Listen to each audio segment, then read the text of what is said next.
Hi everyone. Today we will be recapping the three types of bonding. You need to be able to state the three types of bonding and state which atoms each type of bonding happens between, and finally explain how each type of bonding is formed. So let's look at our periodic table. We already know that metals are found on the left-hand side of the periodic table, and our non-metals in the blue are found on the right-hand side. All atoms, with the exception of those in group 0, the noble gases, have incomplete outer shells. This means that in order to become stable, they will try to either gain, lose, or share electrons in order to make this outer shell complete. We call this forming a bond. A bond is a strong force of attraction between two atoms. There are a number of different types of chemical bonds, and today we are going to look at our first example of a chemical bond, an ionic bond. First, we need to recall that electrons have a negative charge, and that atoms are more stable when they have a full outer shell of electrons. We know that metal atoms will always lose their outer electrons. When this happens, they will form ions with a positive charge, and that will be equal to the number of lost electrons. They form a positive charge when they lose electrons, because we know that electrons are negative. So if they lose that negative charge, their positive protons in the nucleus have stayed the same, so they will have an unbalanced charge and they will become positive. We call these positive ions that metals form cations. So for example, lithium is in group 1. So we know that it has one electron in its outer shell. It needs to lose this electron to become stable and gain a full outer shell. And so it will form a 1+ cation.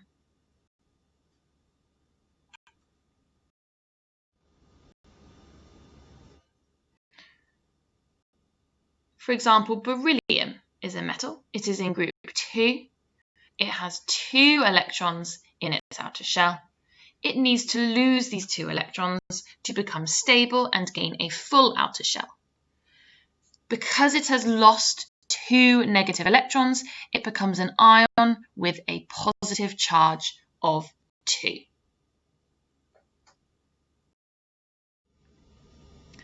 Now let's have a look at non-metals. Non-metal atoms tend to gain outer electrons to become stable. When this happens, they form ions with a negative charge equal to the number of electrons gained. We call these negative ions anions. So for example, let's look at fluorine. We know that fluorine has 7 electrons in its outer shell because it is in group 7. So therefore, it needs to gain 1 electron in order to become stable and gain a full outer shell. Because it has gained 1 electron, 1 negative electron, it becomes an ion with a negative charge of 1. We can just represent this by putting minus.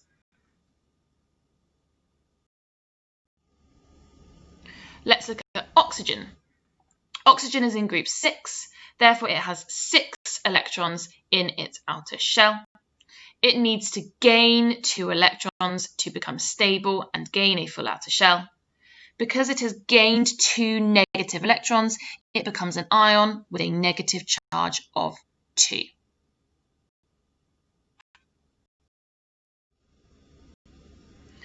So this means that metals and non-metals can very easily transfer electrons to one another in order to become stable. This transfer of electrons is called an ionic bond.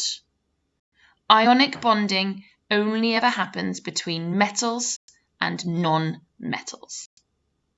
So let's look at sodium and chlorine reacting with one another to form sodium chloride.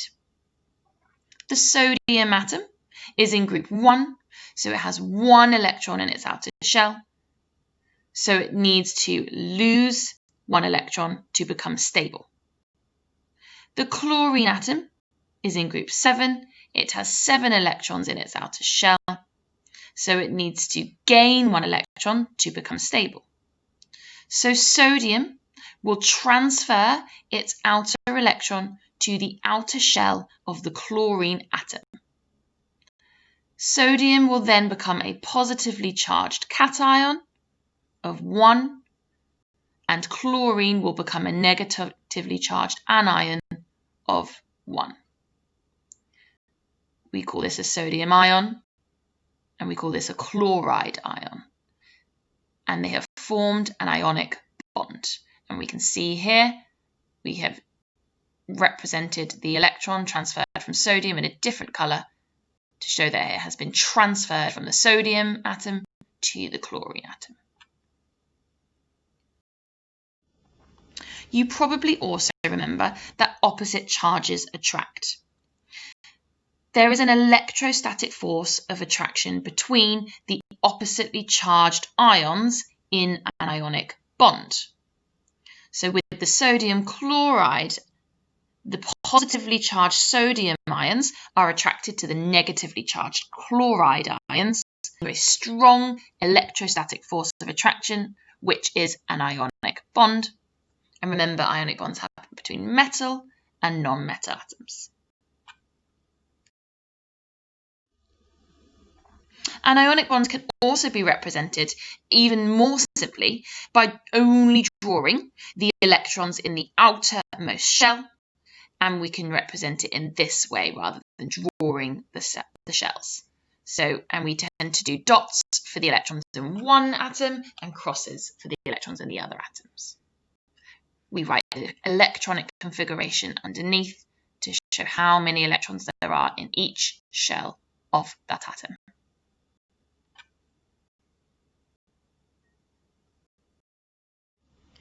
Now let's check for understanding. Read through the sentence, pause the video and write the 2 missing words. Pause the video for 15 seconds now.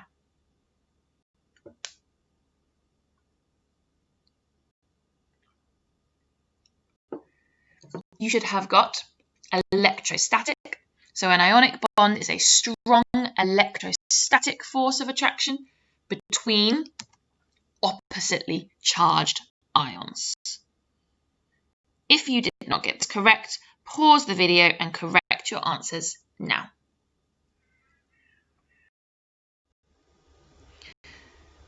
Read the question, pause the video, and write down 1, 2, or 3, depending on which answer you think is correct.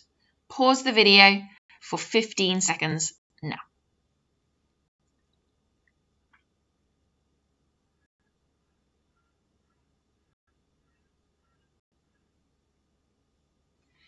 You should have got answer 3. 1 is incorrect because we know that ionic bonding happens between a metal and a non-metal. Number 2 is incorrect because metals lose electrons, not gains, and non-metals gain electrons, not loses. So therefore, number 3 is correct, where it says it happens between a metal and a non-metal, and the metal loses electrons, and the non-metal gains electrons.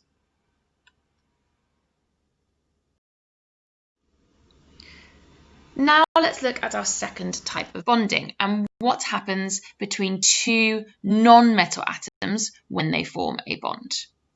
We call this bonding between non-metal atoms covalent bonding.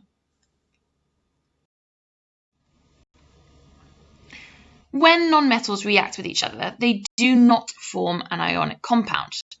This is because non-metals both need to gain electrons in order to get a full outer shell. So their solution is to share electrons so that they can both see or achieve a full outer shell. So let's take chlorine, for example. Chlorine atoms each have 7 electrons in their outer shell because they are in group 7. they both need to gain one electron, so there can't be any transferring of electrons. So to solve this problem, each chlorine atom shares one electron with the other, making a pair of shared electrons. We call this a covalent bond. Covalent bonds are very strong. It is still a type of electrostatic force, like with ionic bonds, but this time it is between the pair of electrons from one atom and the positive nucleus of the other atom.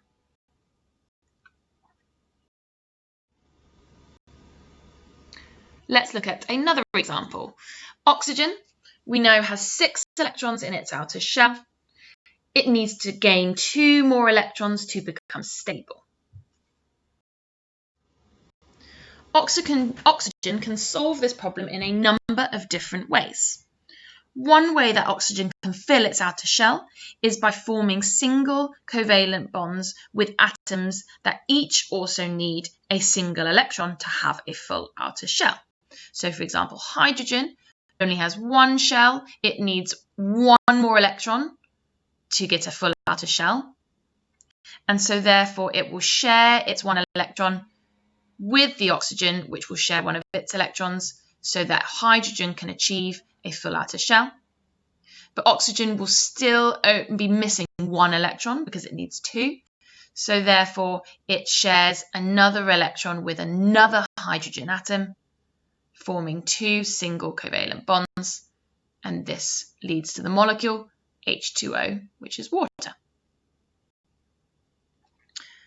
Important thing to note here, and there will be a separate video on how to draw covalent bonds, but when drawing covalent bonds, you do the shared electrons in the overlapping space in the middle. We do dots for the electrons in one atom and crosses for the electrons in the other atom. It is important to make sure that you draw the remaining outer shell electrons for oxygen. So we know that oxygen has shared 2 electrons here. We know it has 6 electrons in its outer shell in total. So you need to draw the remaining electrons left. 6 take away 2 is 4. So you need to draw 4 remaining outer shell electrons.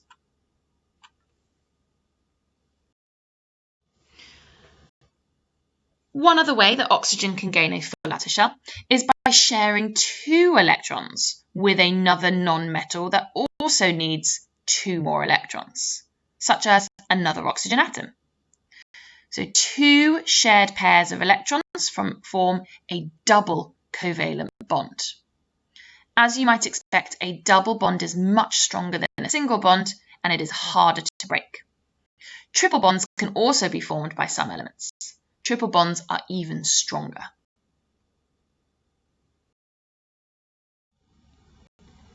If we want to represent a single covalent bond in writing, we draw a single straight line. We draw a double line for a double bond. And, of course, we would draw a triple line for a triple bond. Let's check for our understanding. Read through the sentence, pause the video, and write the 2 missing words. Pause the video for 15 seconds now.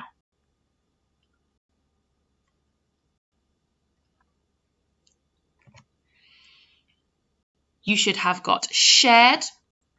A covalent bond is a shared pair of electrons. If you did not get this correct, pause the video and correct your answer now.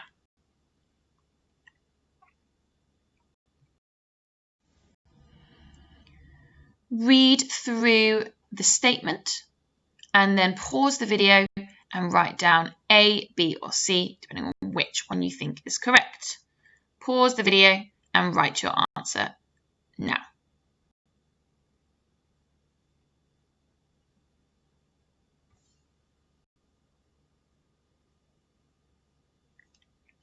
You should have got non-metal atoms. Remember, non-metal and metal atoms is an ionic bond, and between metal atoms is known as metallic bonding, which we will look at later on in this video. If we did not get this correct, pause the video, correct your answer now, and go back over and re-listen into my exposition on ionic and covalent bonding.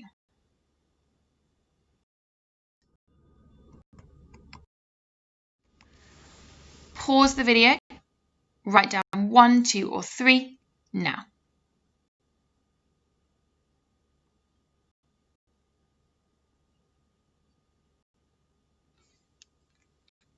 You should have got number 2. Number 1 is incorrect because they have not drawn enough electrons in that middle overlapping space. There should be 2 pairs, so 4 electrons in total, not 3. Remember, oxygen forms a double covalent bond, so that's 2 pairs of electrons. Number 3 is incorrect because they have drawn too many electrons in the outer shells of the oxygen. There should be 4 electrons, not 6. So if you count them, they would have too many electrons. 1, 2, 3, 4, 5, 6, 7, 8, 9, 10. They have 2 extra electrons, which they should not have.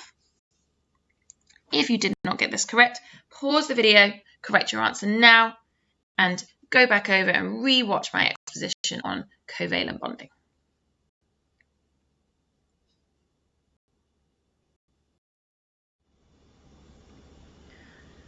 So we have now learnt about covalent and ionic bonding. We are going to learn about our third type of bonding, which happens between metal atoms only, and this is known as metallic bonding. So let's take an example. Let's look at magnesium. We know that magnesium has 2 electrons in its outer shell. It is in group 2. The atoms in a metallic structure are arranged in a tightly packed lattice. You can see the atoms are very tightly packed together, and they are arranged in these regular layers, forming a tightly packed lattice.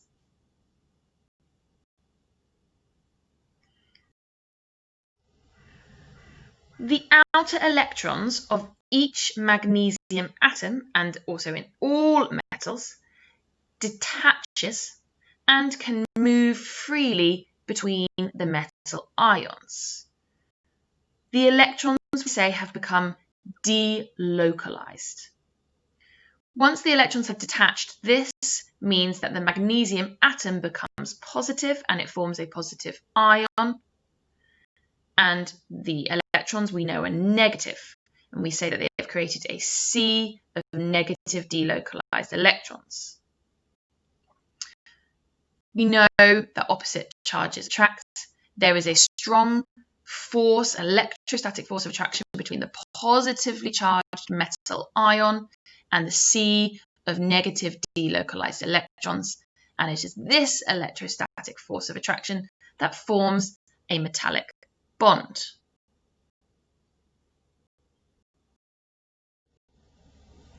Let's check for understanding.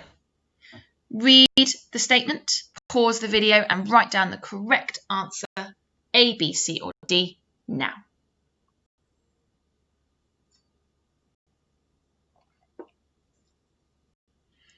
You should have got D. Delocalized means able to move freely around the ions.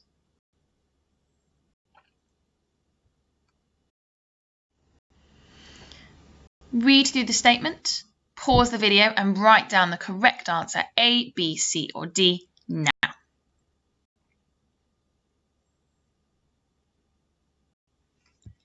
You should have got B, moving around in a sea of electrons. Let's have a go at doing some exam practice. We are going to look at ionic bonding first. I'm going to model the first one for you, and then you guys are going to have a go at doing one independently. Lithium fluoride contains lithium ions, La+, Li+, and fluoride ions, F-. Describe, in terms of electrons, what happens when a lithium atom reacts with fluorine atoms to produce lithium fluoride. So my command word is describe. I need to be referring to the electrons. It doesn't tell me what type of bonding it is here. I need to recognize that lithium is a metal, fluorine is a non-metal, and so it must be an ionic bond. So I must be talking about the transfer of electrons between lithium and fluorine. So I need to first recognize that lithium and fluorine are not stable, as they do not have full outer shells. So to become stable, I need to identify first that lithium atom will lose one electron. I need to state how many electrons from its outer shell, and I need to state what kind of ion it will form, a positive ion, because it has lost a negative electron. I then need to refer to fluorine and how it needs to gain an electron, and I need to say where it gets this electron from. It gains that electron from the lithium atom to form a negative ion.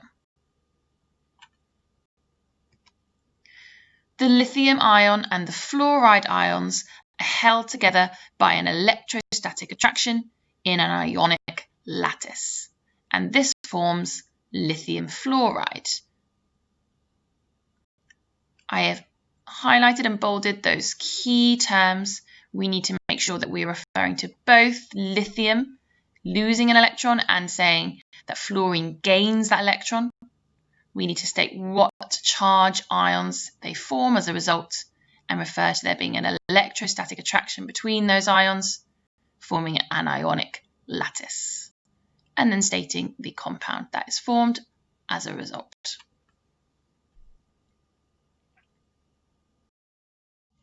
Your guys' turn to have a go. Magnesium chloride contains magnesium ions, Mg2+, and chloride ions, Cl-. Describe, in terms of electrons, what happens when a magnesium atom reacts with chlorine atoms to produce magnesium chloride. You are going to describe the ionic bonding, the transfer of electrons, just like with the model, but be careful. Use these ions here as a little clue as to something different that you will need to add. Look, the magnesium ion loses 2 electrons. Where do those 2 electrons go to? Because chlorine can only gain 1. Just a little tip and hint there. Pause the video and write your answer now.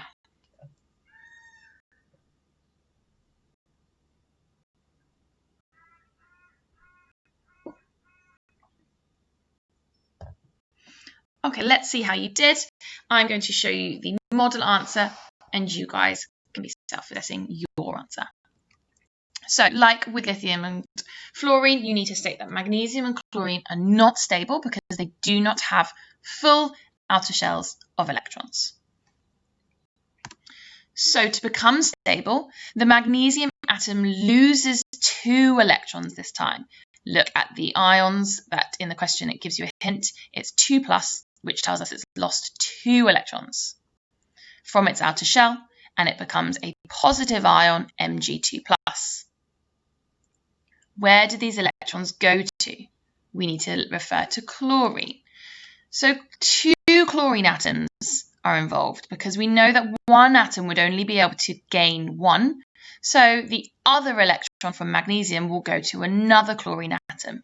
So 2 chlorine atoms each gain 1 electron from the magnesium atom to become negatively charged ions, Cl-. The magnesium ion and the chloride ions are held together by an electrostatic attraction in an ionic lattice, and this forms magnesium chloride.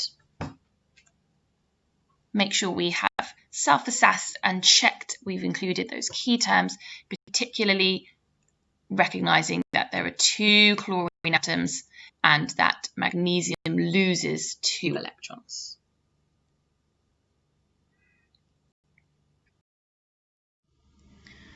Let's have a go at describing covalent bonding. I'm going to model the first one for you, and then you guys are going to have a go on your own. Describe, in terms of electron arrangement, the type of bonding in a molecule of chlorine. Again, note it doesn't tell you what type of bonding it is. You need to recognise that a molecule of chlorine is involving non-metal atoms only, so therefore it must be covalent bonding. So we must be having sharing of electrons happening. So a chlorine atom, I would state the electronic configuration. It is 287. In other words, it needs to gain one electron to achieve a full outer shell and become stable. How does it do this with another chlorine atom? So each chlorine atom in the molecule of chlorine shares one electron with the other, making a pair of shared electrons. This is called a covalent bond and forms a chlorine molecule. We must mention that this is a covalent bond because the question does not refer to it and the examiner wants you to recognise that you have identified the correct type of bonding. Your guys' turn. Describe in terms of electron arrangement the type of bonding in a molecule of oxygen. Pause the video and write your answer now.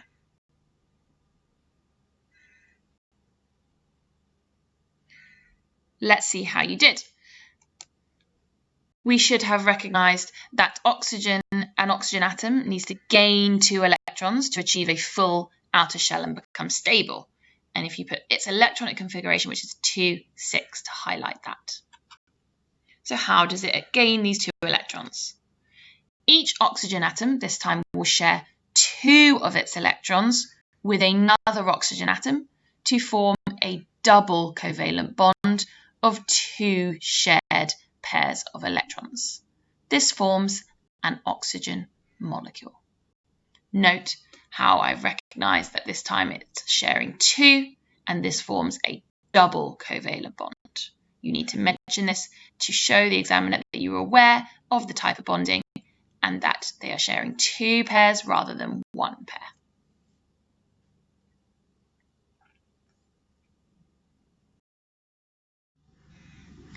Let's have a look at our last type of bonding, metallic bonding.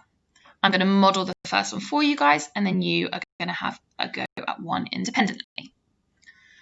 Iron is a typical metal.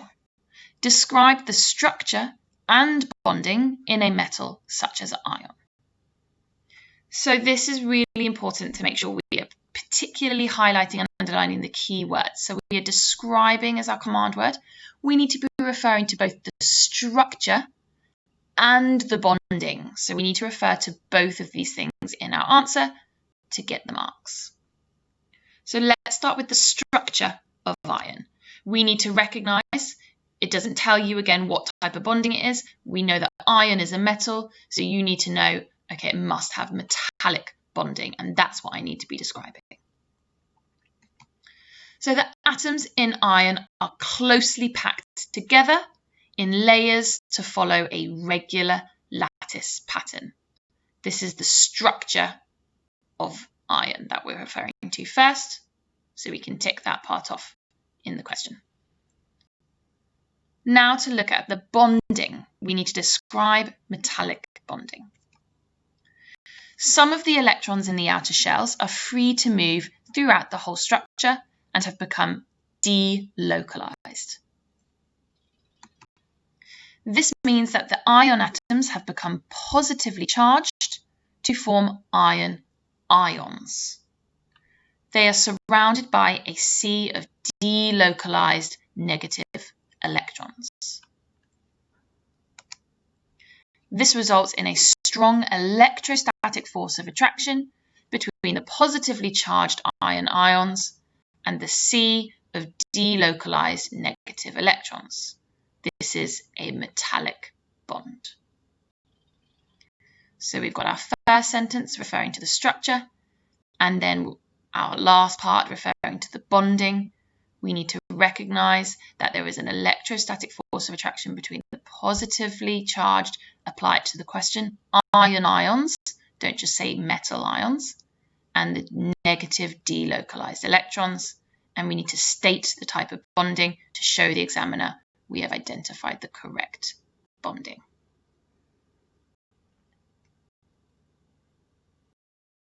Your guys' turn to have a go.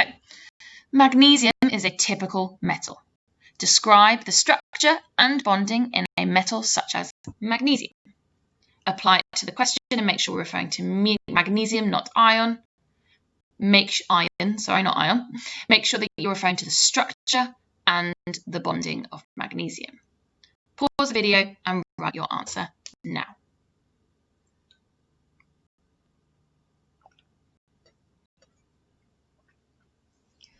Let's see how you did.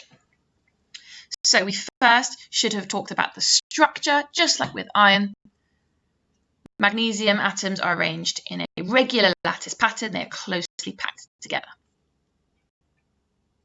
Then talking about the structure.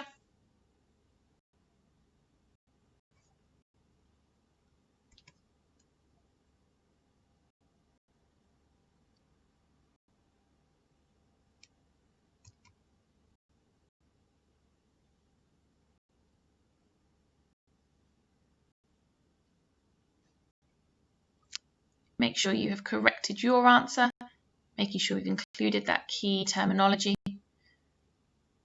If you are still confused about any of the types of bondings, then you can go back to the beginning of this video, re-listen to my exposition, redo those check for understanding questions, and have a go at the practice questions.